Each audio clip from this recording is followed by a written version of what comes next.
Assalamualaikum warahmatullahi wabarakatuh.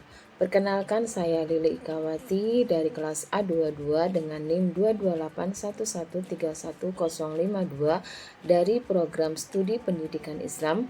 Presentasi ini saya sampaikan dalam rangka memenuhi tugas mata kuliah Inovasi Pengelolaan Lembaga Pendidikan Islam yang dibimbing oleh Ibu dosen Dr. Esmi Salsa Sofiawati MPDI.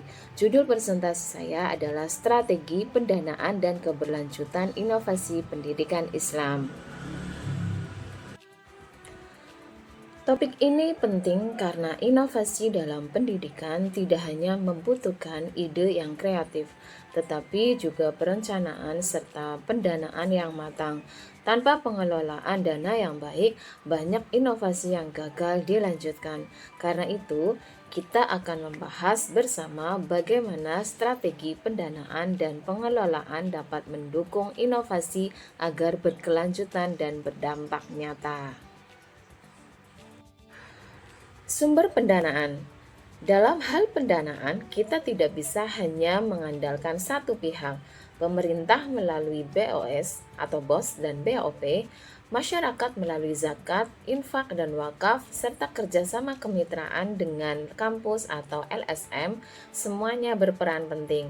Usaha mandiri seperti koperasi dan toko juga menjadi bentuk kemandirian finansial lembaga. Tak kalah penting, peran sektor swasta dan lembaga filantropi juga memberi kontribusi yang signifikan.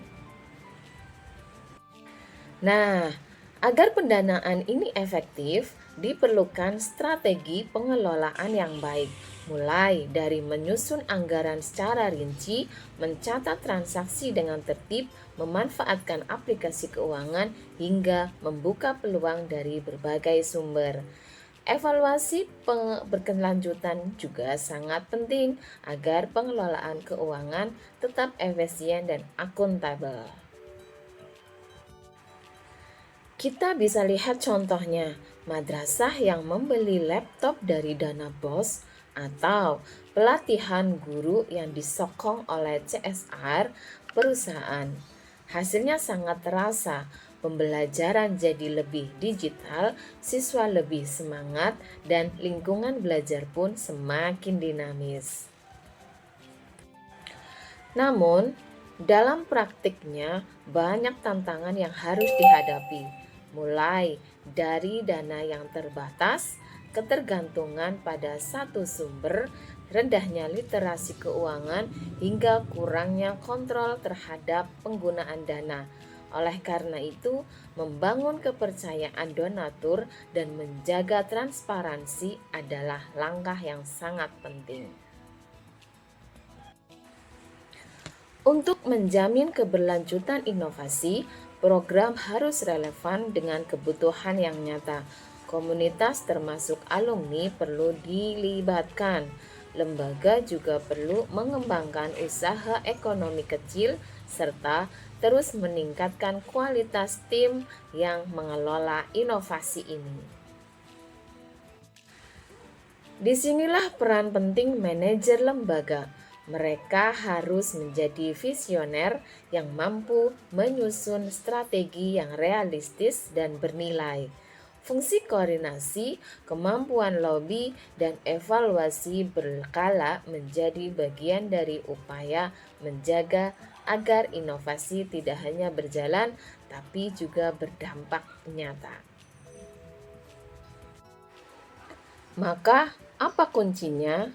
Pertama, bangun dukungan masyarakat. Kedua, kelola dana dengan transparan. Ketiga, latih tim agar profesional. Dan terakhir, jangan bergantung pada satu sumber. Lakukan diversifikasi pendanaan. Sebagai penutup, inovasi dalam pendidikan Islam akan sulit bertahan tanpa strategi pendanaan yang kuat. Keberlanjutan sangat ditentukan oleh kemampuan lembaga mengelola dana, membangun kerjasama, dan melibatkan berbagai pihak. Dengan manajemen yang kuat, transparan, dan partisipatif, kita bisa memastikan pendidikan Islam terus berinovasi untuk masa depan yang lebih baik. Terima kasih atas perhatian Bapak Ibu sekalian dan mohon maaf bila ada kekurangan, dan saya akhiri. Wassalamualaikum warahmatullahi wabarakatuh.